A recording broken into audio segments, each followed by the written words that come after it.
So the Lord said to let the hearers, those of you who are doubtful, thinking that we have something to do, we the prophets have something to do with what he decrees. Like I said, the only time we have some type of impact or influence is when it's at a level where we can still pray, we can still debate before the Lord, just like Abraham did when God was getting ready to go to Sodom and Gomorrah. And he stopped at Abraham. He said, I will not hide anything from Abraham. Whatever I plan to do, I am going to tell my prophets. So Abraham pleaded. He actually pleaded with the Lord, said, Lord, if you find 10 righteous, 10 just in the city, will you destroy it? He pleaded 50. You know, they went down to 40 until they reached 10. And the Lord told him, okay. That was his way of pleading mercy, praying in a sense to ask the Lord, have mercy on the innocent. So we too, as prophets, when the Lord reveals things to us, we are at a point where we can actually debate. We can actually say, Lord, will you have mercy? Will you have mercy? And the Lord will listen to us. The Lord will give mercy where we request mercy. But there's a place, there's a time, there's a definite time where a decreed time when it's no longer up to us. God will decree it. God will say, okay, I am done. This is what this nation has done. This is their sin. In fact, the last video, the Lord told me, sit down and write down. Write down what I'm telling you, why I am angry with America. Because he said he's a just God. He does not judge a nation without even, when someone is arrested, they have to tell you, this is why you are being arrested. This is why this and that. They tell you your rights. So God does the same thing. He will tell us. He told us, do this, write this down. Tell them because of the pedophilia. Tell them because of human trafficking.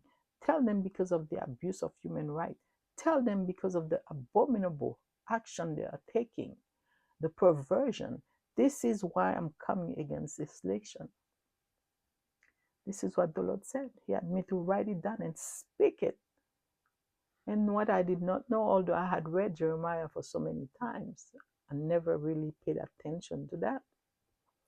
This morning, not this morning, actually, this whole week, he had me reading Jeremiah, the book of Jeremiah, before the judgment of Jerusalem. And how he told Jeremiah to take a scroll and write down the sins of Jerusalem, the sin of the nation, of the children of Israel, why he's angry with the nation of Israel. And it's not only Jeremiah he had done that, he had asked to do that. He also spoke to many other prophets, sent warning to the children of Israel. This is what you guys are doing, and I'm not pleased with it. God always tells us why he's angry with us. He always gives us warning. He always sends his prophets, one way or the other. It tells us we are going into the wrong direction. Let's stop it. Yet we don't take heed, do we? But he showed me this morning how Jeremiah, after he had Jeremiah to write all the sins of the children of Israel and what he had intended to do, he told them, the king of Babylon will come to this land, to this nation, will carry you away, will burn your city, and your wives, your children will be murdered. Yet the king did not want to hear it. Jeremiah had to sit down and write everything the Lord told him on a scroll. And he had to have his servant go and speak and read what the Lord had instructed him before the children of Israel, before the king, before the princes. And guess what? They did not take heed. In fact, some of the princes, they said, you should go and hide. Tell Jeremiah to go and hide, because they were not pleased with the message that the Lord had sent. And the king, when the princes, when they took the scroll and went and read, thus said the Lord, before the king, guess what? He ripped it. He took it and burned it. He did not want to hear it. As the Lord said, God will resist the proud, because you see, there's a place that you reach, there's a level when you sin so much, when you displease the Lord so much, the Lord won't even allow you to receive His word anymore. He won't even, judgment was already decreed against the city, Jerusalem, the children of Israel. So they could not reason, they could not receive what the prophets was giving them. So what happened? With their pride, with their arrogance, they could not receive the warning the Lord was sending to them. He burned the scroll. And the Lord had Jeremiah write it all over again. Write what I've told you and read it in the ear of the children of Israel so they may know what's coming. The kingdom of Babylon, King Nebuchadnezzar will come and destroy the city, will take you and carry you away, will kill your children, will burn down the city. And they still did not listen. You know what they did with Jeremiah? They placed him in a dungeon because they hated the warning the Lord was sending to them. And what happened? Indeed, the king came. And you know what's so funny?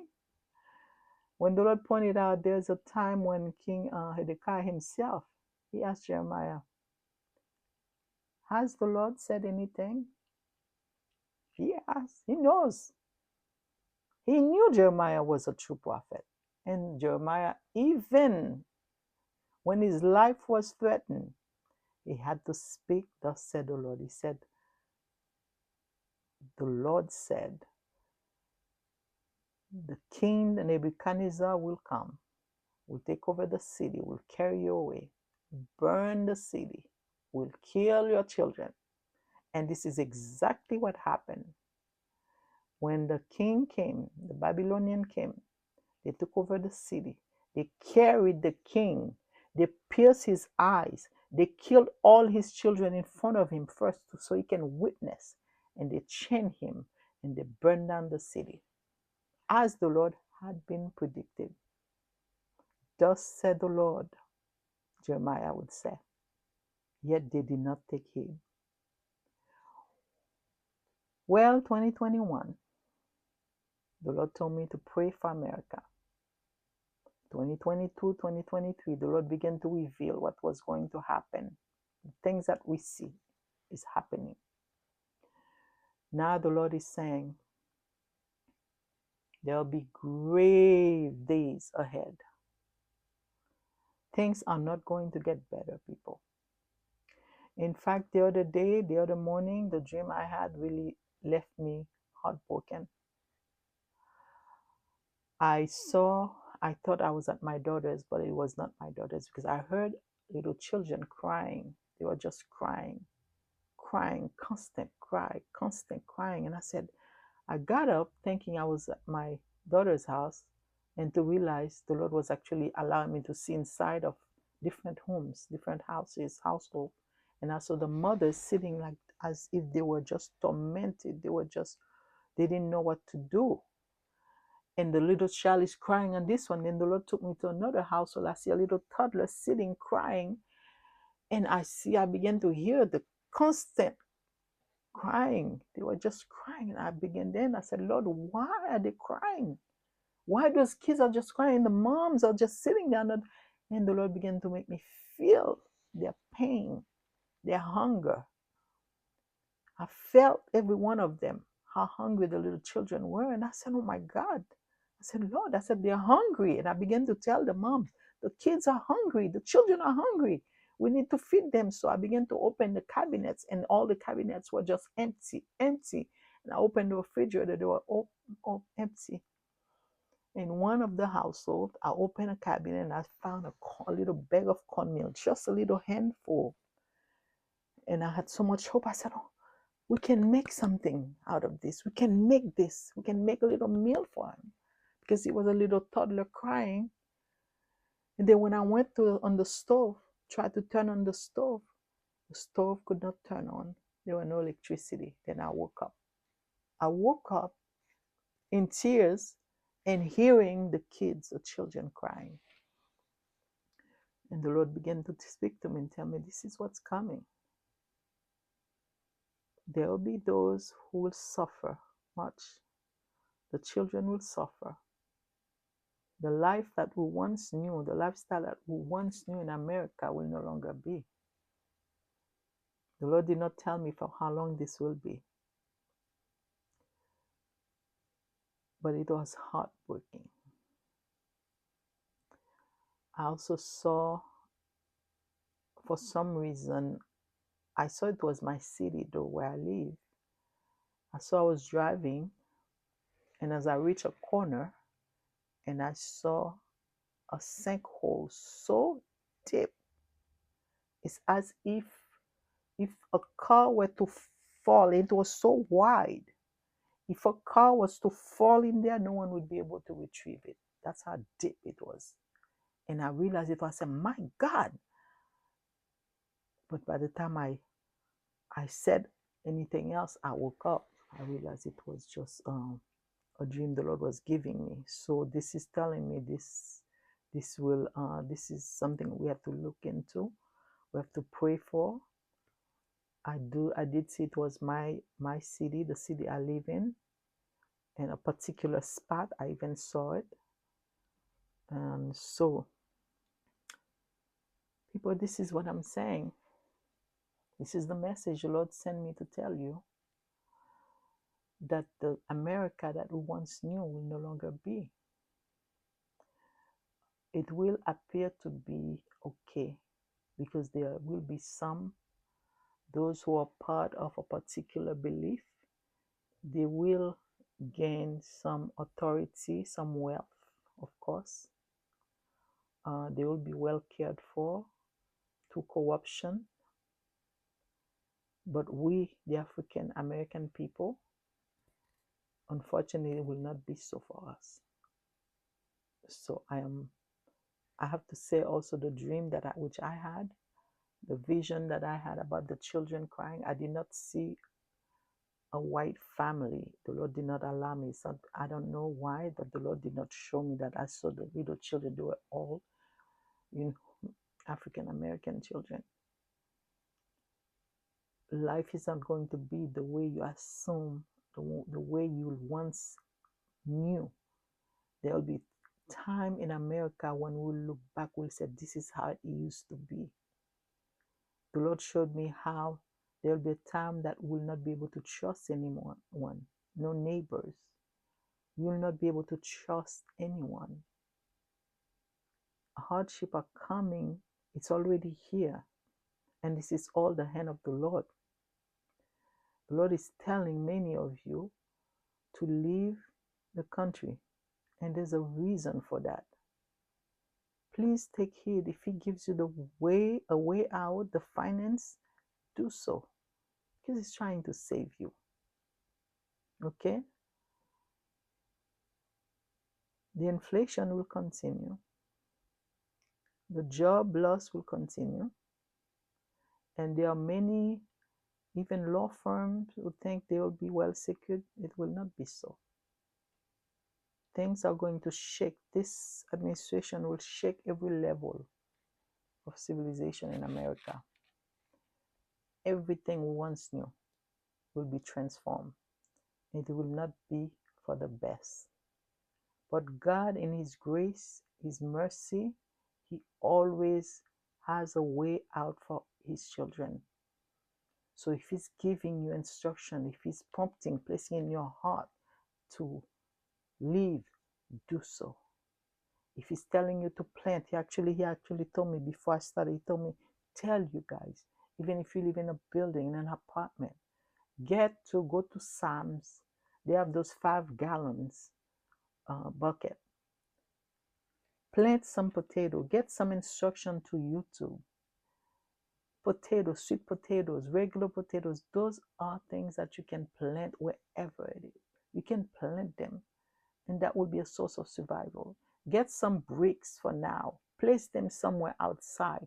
Keep some means how you're going to cook if you don't have electricity, if your stove stops working. Begin to write down your phone numbers, your urgent phone numbers on a piece of paper, on a little small notebook. I'm sorry, another piece of paper. So you may have a record. It's not, life is not going to be the way it used to be here in America. The whole world is going to be shaken, but America is going to be under judgment. And we, the African American people, are going to be so shaken at what's going to happen, to the point that you will not even be able to find a job. You'll be forced to take jobs that you never thought you would do, even if it's not even forced labor at one, all for free. I see the Lord gave me a dream about a pastor. I had never visited his church, but he did present himself as a pastor, and I believed it. He was a very I wouldn't say heavyweight, but healthy, like he said to himself. And then apparently in the dream, there was something about I was part of a rescue plan for a couple young ladies. I didn't know them in the dream, but apparently he was to be the one to come and meet with me at my house to pick them up and drop them off somewhere. I waited in the dream. I realized I was waiting for him. I had not seen him. And suddenly, I finally saw him coming. He was in the back of a pickup, and a Caucasian man was driving, very looking fine. But him, who was accustomed to be dressed very clean and very well shaved, and he was chubby last time I had seen him, and he was skinny. His face was all neglected with, he was not shaved. His hair, you could tell he was sweating. His shirt was all dirty, almost neglected, and his pants. And I stood in front of my house when the pickup came, and I looked at him. I almost didn't recognize. And I said, when I was about to open my mouth, I said, "What happened?" Then he went like this to me. Then in the dream, the Lord told me, "This is his master, the driver." The Lord spoke to me and told me, "This is his master." In my mind, I'm trying to understand, what do you mean this is his master? There's no such thing. I said, "Lord, well, I don't understand this." And this man was so proud. In fact, it's a job that I had asked him to do for me in my backyard. And when I didn't have all the funds, and I said, "Pastor, I don't have all the funds. Can I make some type of arrangement so I can pay you on a monthly basis?" He replied, he looked at it, checked, he had a good sense, so he checked his tummy. He said, "Look at me. God takes good care of me. Of course, I can make a payment arrangement for you." And this is the man that I knew, who came back looking like you would think that he was a slave. He was dressed, neglected, his face all dirty, and I look at him. And then when he went like this to me, quickly, I realized he was trying to tell me not to mention anything about the girls. So I said, "How are you? Are you okay?" And he just went like this, hardly spoke. And the man who was driving said, "Are we done here?" Just like that. And he started driving the pickup. He left, and I woke up. I could not believe this. I said, "Lord, what are you trying to tell me?" And the Lord said, "This is the plan." So, people, I am speaking what the Lord is telling me, what the Lord is showing me. I don't know when this will be. Maybe the Lord will take me home before this happens, but this is the plan. So I am warning you, all of you professionals who think that you have such position that nothing will happen to you. The threat that is coming against the African American race is for real. Your stability will be shaken. Your job will be taken away from you. Your freedom will be taken away from you if they can. So if the Lord is instructing you to leave this country, do so, please. Whatever you can do. If you want to start a garden, you mothers, do something. Buy whatever you can. Buy some bricks. Make sure you have another means to cook some food for your kids. Buy some flour, which you can always make some dumpling. Buy things like pasta that it doesn't require much to cook. Whatever the Lord is placing in your heart, He promised He will care for us. So you need to be close to Him enough that the Holy Spirit will give you daily guidance how to survive the moments that are ahead. I do pray that you take this message seriously. I don't really know where I stand myself, but I'll speak what the Lord's telling me to speak. And I do pray you take it seriously. Take heed. Stay on your knees before the Lord. Ask the Lord to guide you. If you have little children, prepare yourself. Whatever you can buy right now, buy it. Keep it somewhere safe. And for God's sake, you young people, it's no time for you to be going party in the club. You guys need, because I'm telling you, the Lord had told me the angel of death is going to be very busy. They are going to kill you guys and don't think nothing of it. It will always be a suicide, or you kill yourself, you shot yourself. There will never be justice served. This is where we are heading here in this country. Don't expect the law to be on your side. They will not be. What is happening has been planned, and the Lord is allowing it for a reason. What you have to do, like the Lord said, I will rescue a handful, and He will take care of His own, He said. So may God bless you. I do pray you take this warning seriously, and you do understand this is not what we are wishing upon this land. We are, as the servant of the Lord, we must speak what thus said the Lord. God bless you.